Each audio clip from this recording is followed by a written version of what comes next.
Welcome back. खबरों के सिलसिले को आगे बढ़ाएंगे और अब कुछ बात कर लेते हैं मौसम की। तो कराची में बारिशों के ताकतवर सिस्टम की एंट्री, कई इलाकों में बादल बरस पड़े।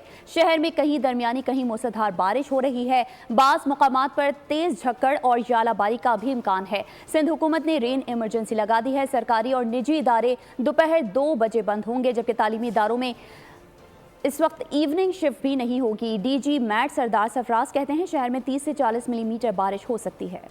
कराची वाले होशियार, खबरदार, कहीं रिमझिम कहीं तेज बरसात। मुख्तलिफ शहरों में दिन भर बादल उधम मचाएंगे। महकमा मौसमियात के मुताबिक शहर में अर्बन फ्लडिंग का खतरा नहीं, कुछ इलाके मुतासर होने का खदशा है। 30 से 40 मिलीमीटर बारिश हो सकती है।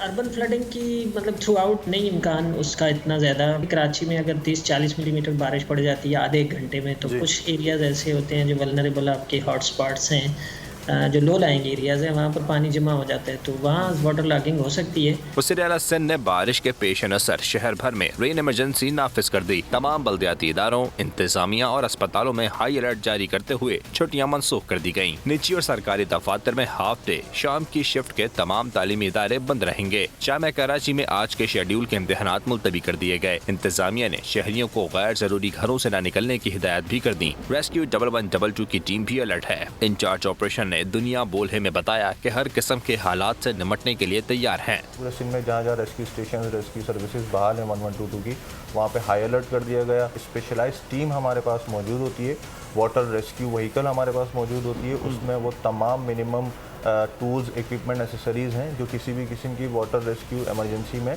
मदद के लिए पहुंच सकते हैं। वज़ीर आला हाउस में रेन इमरजेंसी सेल कायम कर दिया गया है जो 3 मार्च तक 24 घंटे काम करेगा। KMC ने शहर भर में बारिश के पानी की निकासी के लिए मशीनरी पहुंचा दी है। सब्सक्राइब करें और बेल दबाएं ताकि कोई खबर रह न जाए।